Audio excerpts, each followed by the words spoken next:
বরং এই শরীফ উসমান হাদি আল্লাহর কসম করে বলি, বাংলাদেশ স্বাধীন হয়েছে 54 বছরের ইতিহাসে এমন তেজদীপ্ত ইমাম দীপ্ত বজ্রকণ্ঠ আমার মনে হয় বাংলার জমিনে আর একটা আবিষ্কার হয় নাই।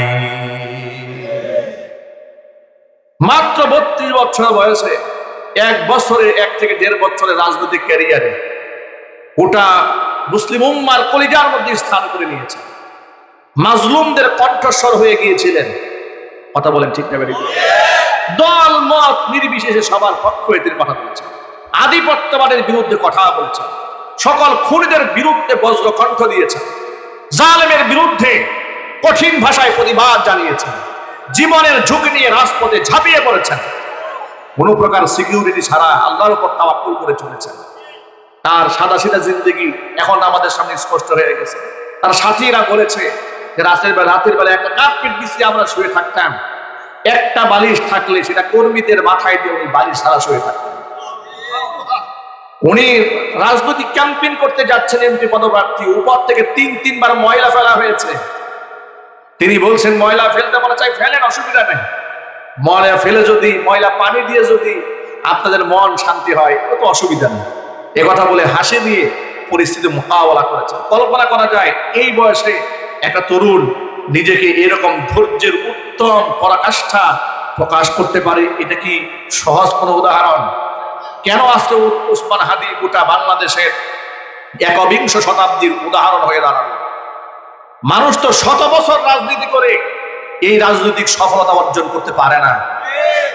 সে মাত্র 1 বছরে যা করেছে, সে কোনো মন্ত্রীও ছিল না, এমপিও না, বাংলাদেশের প্রতিষ্ঠিত কোনো রাজনৈতিক নেতাও না, কিচ্ছু না।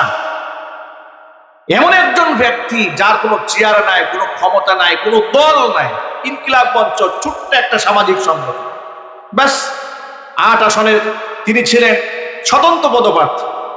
বাংলাদেশের হেভিওয়েট প্রার্থীদের বিরুদ্ধে একেবারে চুনোপুঁঠির মতো। কিন্তু মহান আল্লাহ পাক তার তাকওয়ার কারণে, তার সততার কারণে, ইনসাফের কারণে, খোদাবিদের কারণে, শাহাদাতের তামান্নার কারণে তাকে আল্লাহ পাক চুনোপুঁঠি রাখেন নাই। সে তো 1 আসনের এমপি হতে চেয়েছিল, তাকে আল্লাহ পাক গোটা বাংলাদেশের বাদশা বানিয়ে দিয়েছে। আজকে তার বিদায়টা হচ্ছে বাদশার মতো। আপনি বলেন বাংলাদেশের ইতিহাসে এমন জানাজা কার কপালে জুটেছে? কথা বলেন ঠিক না? ঠিক। একমাত্র শহীদ প্রেসিডেন্ট জিয়াউর রহমান রহমাতুল্লাহি আলাইহি, আল্লাহ পাক তাকে ক্ষমা করে দেন, তার মৃত্যুতেও মানুষ কেঁদেছিল। বিরাট একটা ঐতিহাসিক জানাজা বাংলা মাটিতে হয়েছে। আরেকটি ঐতিহাসিক জানাজা হতে পারত শহীদ আল্লামা দেলওয়ার হোসেন সাঈদী রহমাতুল্লাহি আলাইহি, কিন্তু স্বৈরাচার বুঝতে পেরেছিল সর্বকালের সর্বশ্রেষ্ঠ জানাজা পেয়ে রাজকীয় বিদায় হবে শহীদ আল্লামা সাঈদী রহমাতুল্লাহি আলাইহির। এটা খুনিরা বরদাস্ত করতে পারে নাই, ভারতের গোলামরা, 5 আনা গোলামেরা বরদাস্ত করতে পারে। ঢাকা শহরে তার জানাজা হতে দেয়নি, তাহলে হয়তো সেটাও একটা ঐতিহাসিক ঘটনা ঘটত। কিন্তু আল্লামা সাঈদী রহমাতুল্লাহি আলাইহি বিরাট সময় কোরআনের খিদমত করেছেন। তিনি রাজকীয় বিদায় প্রাপ্য ছিলেন, কিন্তু এই ছেলেটা মাত্র 1 বছরে এমন রেভলিউশন তৈরি করলেন, আমার মনে হয় পৃথিবীর ইতিহাসে এটা বিরল ঘটনা। ঠিক কিনা যদি বলেন? তার চেহারার দিকে তাকালে মনে হয় আপন ভাই, এত আপন মনে হয় তাকে। তার বক্তব্যগুলো শুনলে ঈমান তাজা হয়, দেশপ্রেম জাগ্রত হয়। আমি আমার তরুণ প্রজন্মের ভাইদেরকে বলবো, সে সব সময় অহিংসার পক্ষে কথা বলেছে, হিংসা নিয়ে কোনো কথাবার্তা বলেননি। সে শাস্তি চেয়েছে, বিচার দাবি করেছে। কার বিচার দাবি করেছে? যারা হাজার হাজার মানুষ খুন করেছে। কথা বলেন ঠিক না? যদি বলেন, সে কি কোনো নিরাপরাধ মানুষের বিচার চেয়েছে? না, সে খুনিদের বিচার চেয়েছে।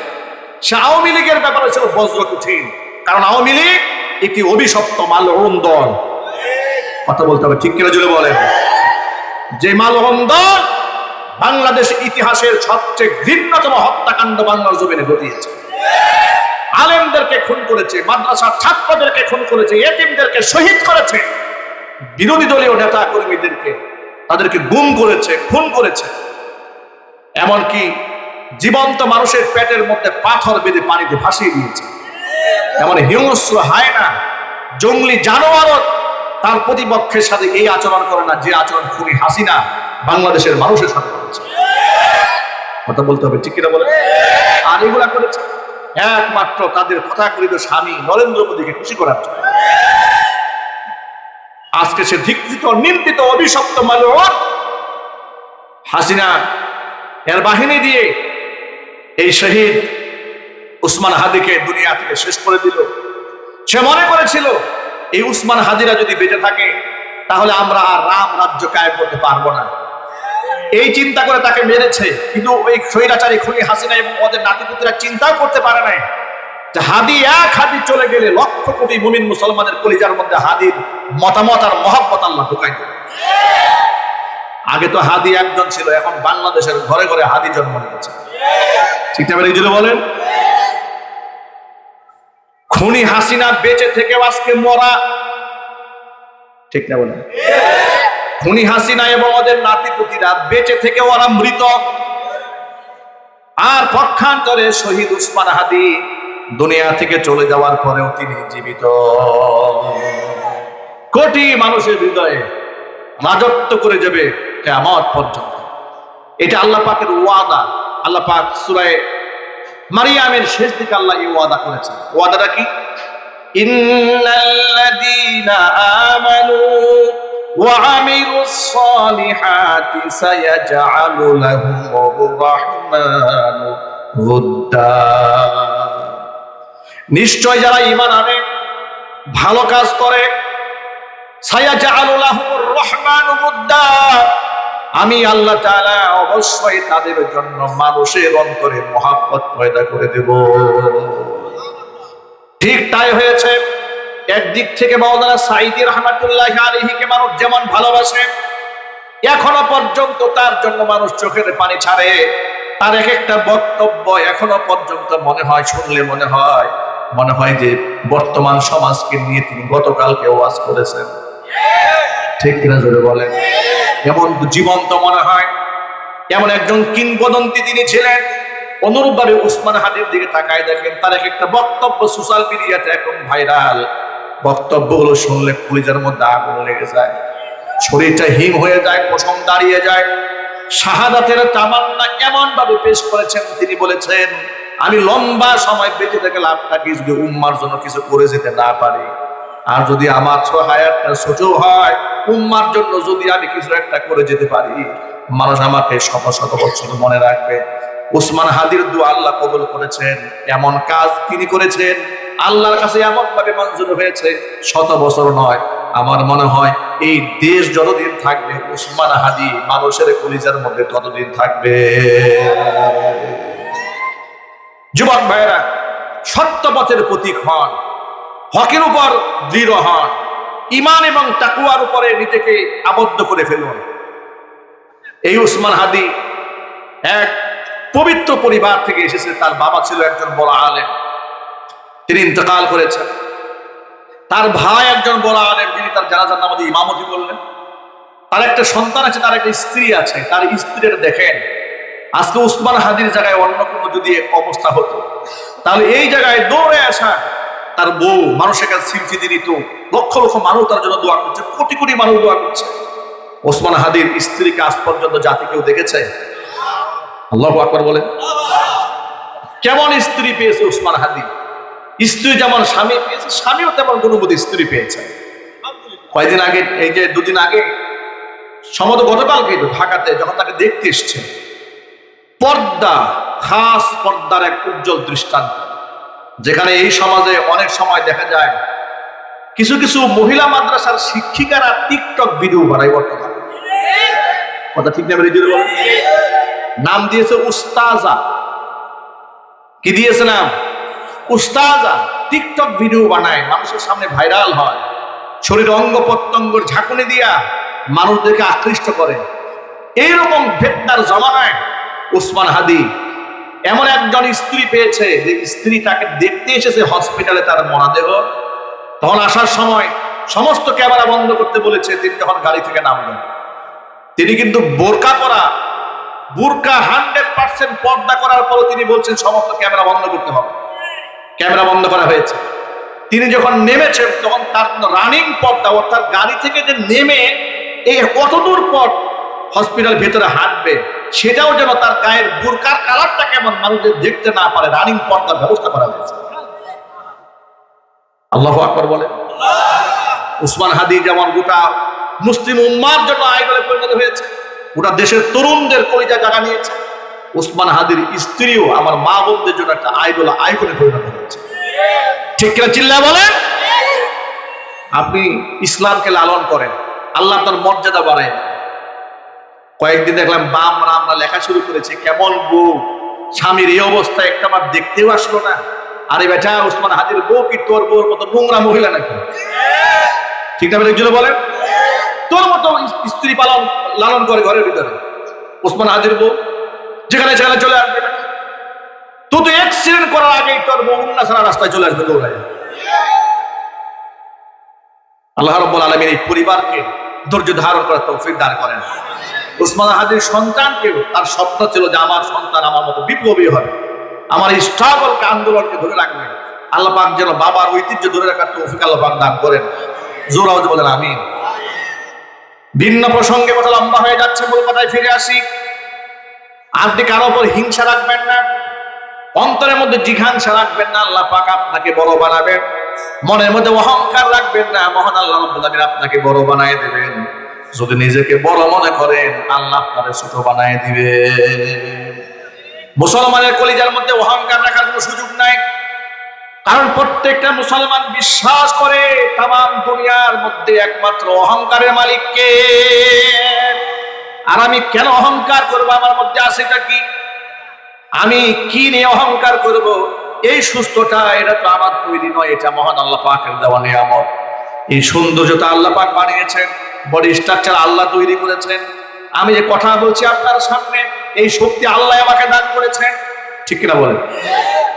যদি দুটো ইলম আমার হয়ে থাকে, সেটা আমার অর্জিত না, এটা মহান আল্লাহ পাক আমাকে দান করেছেন। দুই পয়সার মালিক যদি আমি হয়ে থাকি, সেটাও আমার অর্জন নয়, আমার মনিবের দেওয়া। সব কার দেওয়া? সব কার দেওয়া? অহংকারটা কিসের? কিসের অহংকার আমাদের? কিসের দেওয়া? কিসের গরিমা? 2 দিন হয় না এক বাড়িওয়ালা হয়েছে, ভাড়াটিয়াদেরকে আর মানুষ মনে হয় না। ঠিক না বলেন? গাড়িওয়ালা হয়েছে, ড্রাইভারকে আর মানুষ মনে হয় না। আহারে অহংকার! হোটেলে ঢুকেছে, হোটেলে যে মেসিয়ার থাকে ধমক দেবে, এই ছেলে এদিকে, টেবিল ময়লা কেন? আচরণের মুখের ভাষাটা এরকম, এই ময়লা কেন এদিকে, এই পিচ্ছি এদিকে বলে, মুখের ভাষাটা এরকম। অটো থেকে নেমেছে, 5 টাকা ভাড়া বেশি চেয়েছে, এক থাপ্পড় বসাই যে অটোওয়ালার ঘাড়ের মধ্যে। বাস্তবতা আছে কিনা? আর জোরে বলে। মাত্র 5 টাকা আপনার পকেট থেকে অটোওয়ালা চেয়ে নিয়েছে বলে রাগ হয়ে গেলেন, আর আপনার উপর জবরদস্তি করে লুটপাট করে এদেশের রাজনীতিবিদরা, লম্পটেরা, বদমাশেরা 28 লক্ষ কোটি টাকা বিদেশে পাচার করে দিয়েছে। তাকে গিয়ে থাপ্পড় মারতে পারেন না? কি বলেন? তাকে থাপ্পড় মারতে পারেন না, তার কাছে গিয়ে সার নিচে দরিদ্র অসহায় বলে জুলুম করেন, পেশি শক্তি দেখান, ক্ষমতা দেখান, ক্ষমতার মসনদ দেখান। আল্লাহর কাছে খাস দিলে তওবা করেন, বিনয়ী হন। আল্লাহ নবী আল্লাহর কাছে একটা দোয়া করতেন, দোয়াটি আমাদের শিখিয়ে দিয়েছেন। হুজুর আল্লাহর কাছে এই কথা বলে দোয়া করেন, আল্লাহুম্মা জাআলনি ফি আইনি সগীরা ওয়া ফি আ'য়ুনিন নাসি কাবীরা। কত সুন্দর দোয়া! আয় আল্লাহ, আমার নিজের দৃষ্টিতে তুমি আমাকে ছোট বানাও, মানুষের দৃষ্টিতে আল্লাহ তুমি আমাকে বড় বানিয়ে দাও। সব সময় এই দোয়াটা করবেন, আল্লাহুম্মা জাআলনি ফি আইনি সগীরা। আল্লাহ তাআলা, তুমি আমার নিজের দৃষ্টিতে আমাকে ছোট বানাও। খবরদার আমি যেন নিজেকে বড় মনে না করি। যে ব্যক্তি নিজের ছোট মনে করে, মান তাওয়াদুআ লিল্লাহি রাফাআহুল্লাহ, আল্লাহর জন্য যে ব্যক্তি ছোট হয়, মহান আল্লাহ তাকে বড় বানিয়ে দেয়। আর যে ব্যক্তি অহংকারী হয়, দাম্ভিক হয়, আল্লাহ পাক অহংকারকে চূর্ণ বিচূর্ণ করে দেন। হাদিসে কুদসির মধ্যে এসেছে, মহান আল্লাহ পাক বলেন, আল কিবরিয়া উরিদাই ওয়াল আজমাতু ইজারি। অহংকার হচ্ছে আমি আল্লাহর গায়ের চাদর, বরত্ব আমার পরনের লুঙ্গি। যে ব্যক্তি অহংকার করে, সেই ব্যক্তি আমার গায়ের চাদর ধরে টানাটানি করে। অহংকারের পরিণতি কত ভয়াবহ হয়! ফিরাউন দেখেছে, নমরুদ দেখেছে, কারুন দেখেছে, বর্তমান জমানার লেডি ফেরাউন স্বৈরাচারী হাসিনাও দেখেছে, যদিও তার শিক্ষা হয় নাই। ঠিক না ঠিক জোরে বলেন? সে তো বলেছে শেখ হাসিনা পালায় না, শেখ হাসিনা পালায় না, বলে নাই? কথা বলে না কেন আপনার? বলে নাই? এখন সে কোথায়? এখন সে কোথায়? পৃথিবীর সবচেয়ে নিকৃষ্ট পলায়ন করেছে। ঠিক না ঠিক জোরে বলেন? গোষ্ঠী সহ ফেলাই গেছে। এগুলো অহংকারের প্রতিফল। অহংকার যারাই করবে তাদেরই আল্লাহ পাক পতন ঘটায় দেবে। এই জন্য অহংকার করা যাবে না। অহংকার করা হালাল না হারাম? এটা যদি বলেন ভাই, আমরা অহংকার করব? আল্লাহ পাক আমাদেরকে বিনয়ী বান্দা বানানো, জোরে কোন আমিন। অন্তরের মধ্যে হিংসা রাখবো, অহংকার রাখবো না? এটা রাখা যাবে না। নিজে দরিদ্র অসহায় বলে আফসোস করবেন না। নবী করিম সাল্লাল্লাহু আলাইহি সাল্লাম দুনিয়ার, গোটা দুনিয়ার রাজত্ব আল্লাহ পাক রাসূলের পায়ের কাছে ছেড়ে দিয়েছিলেন। আল্লাহর নবী দারিদ্র জীবন যাপন করেছেন। এমনকি মহান আল্লাহ তাআলা দরিদ্রদের সাথে রাসূলকে থাকতে বলেছেন। উয়াইনা ইবনে হিসিন নামক এক ভদ্রলোক, মক্কার কুখ্যাত কুরাইশি কাফের, রাসূলের কাছে এসে বলল, মুহাম্মদ সাল্লাল্লাহু আলাইহি ওয়াসাল্লাম, সব সময় তো আপনি এই আপনার সাথী সঙ্গীদেরকে তালিম দেন, তরবিয়ত দেন, এরা সব খেটে খাওয়া গরিব মানুষ, পশ্চিমী জামা পরে, খেত খামারে কাজ করে, এরা আমাদের দাস দাসী, এরা আপনার কথা শুনেন। তা আপনি কি চান না আমাদের সমাজে এলিট পিপল, যারা সম্ভ্রান্ত ভদ্রলোক, মানে ধরেন আমাদের সমাজে কিছু বুদ্ধিজীবী আছে না? কথা বলেন। আমাদের সমাজে তথাকথিত কিছু সুশীল আছে না দেশে? এই সুশীল গুলা দেখবেন তাদের ঘুম কখন ভাঙে জানেন? এই দেশে যদি মানুষ মারা যায় নিরাপরাধ, এদের ঘুম ভাঙে না। কোন বোরকা পরা মহিলা লাঞ্ছিত হয়, অপমানিত হয়, এদের ঘুম ভাঙে না। বোরকা পরা মহিলা যদি পুরস্কৃত হয়, তার ধন্যবাদ দিতেও সময় পায় না। কিন্তু হাফ প্যান্ট পরা মহিলার বিরুদ্ধে কেউ কথা বললে কোমরে গামছা বেঁধে না। ঠিক না বেঠিক জোরে বলেন? এই যে তথাকথিত নাগরিক পার্টি, দেখেন ওসমান হাদি গুলিবিদ্ধ হলো, এ নিয়ে ওদের কোনো আওয়াজ নাই, প্রতিবাদ নাই, মানববন্ধন নাই, মিছিল নাই।